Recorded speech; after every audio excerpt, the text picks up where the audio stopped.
Welcome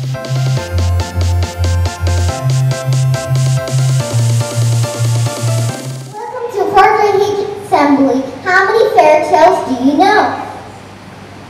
Goldilocks and the Three Bears, Cinderella, Little Red Riding Hood, Sleeping Beauty. I know those too. There's always some goodies and baddies, but have you ever wondered if the baddies maybe aren't that bad? There's always more than one side to a story. Read all about it, read all about it, read all about it, read all about it. Big Bad Wolf eats sparrow, sweet kind pigs. Grab a copy of the newspaper today.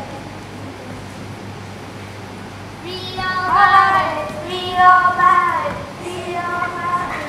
Wait, stop. Everyone knows the story of the Three Little Pigs. At least they think they do. But nobody knows the real story because nobody has ever heard my side of the story. Wait, what's your name?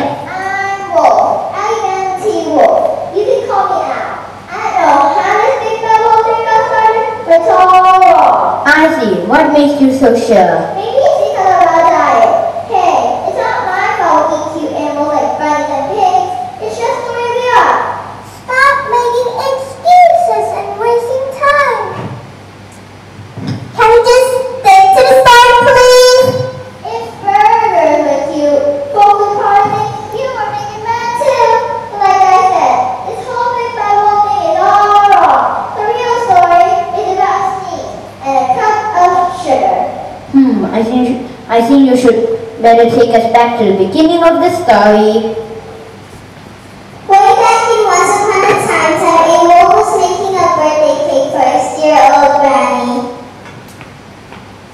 He had a terrible sneezing cold. He ran out of sugar. So he went down to ask his neighbor for a cup of sugar. Now his neighbor was a pig. And he wanted to break even. He had built his whole house out of straw. Hi guys, I'm pig number 1. Do you like my new house? I made it very quickly, but I can't see any problems with it.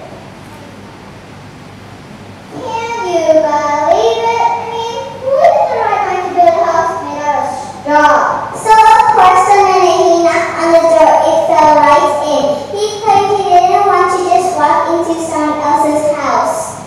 So I called, little pig, are you in? No answer.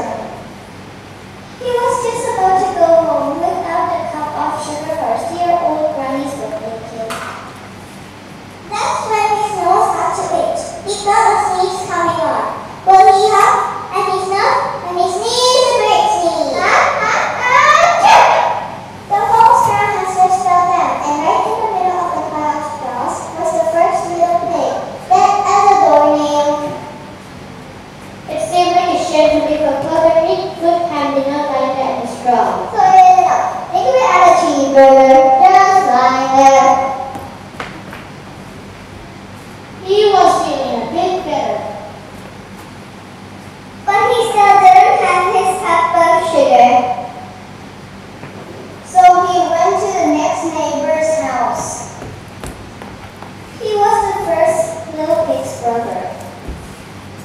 He was a little smarter, but not much. He had built his whole house of sticks.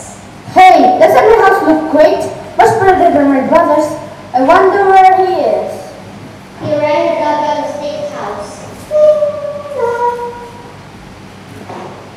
Nobody answered. So I called, Mr. Pig, are you in?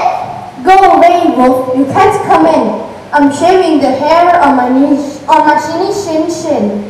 He had to start the door now when he felt another sneeze coming. He huffed and he snuffed when he tried to cover his mouth, but he sneezed a great sneeze. You're not going to believe it, but this time house fell down, just like his brother's. When the dust had cleared, there was a second little pig, dead as a doornail. Now you know, food was bought if you just leave it out in the open.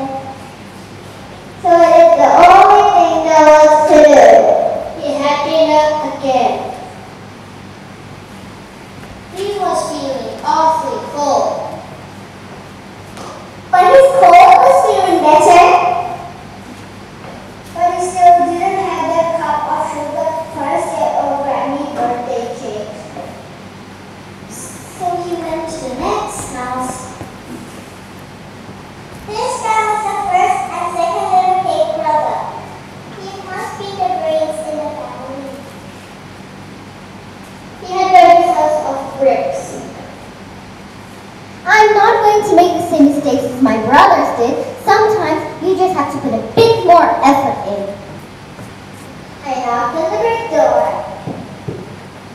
No answer. I called, Mr. Pig, Mr. Pig, are you there? And do you know what that rude little porter answered? Go away, Wolf. Don't bother me again. Talk about impolite. He probably had the whole sack of sugar.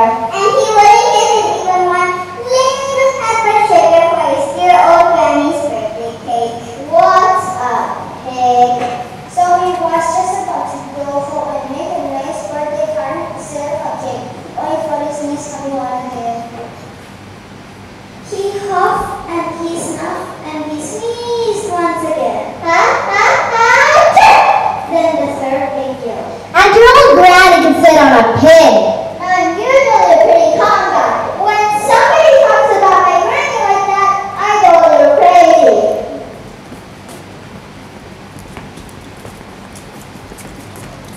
When we drove up, of course he was trying to break down this pig's door. And the whole time, he was huffing and puffing and sneezing and making a real scene.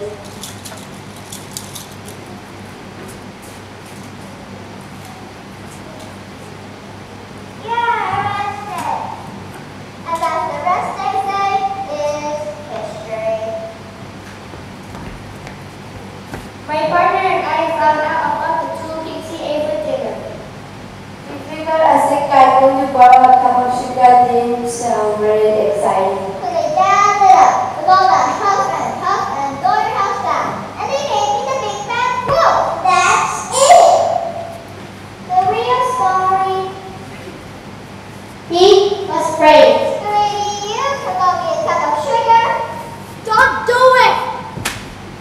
I know I said that there's always one side to a story, but I'm not sure I really believe him. Do you?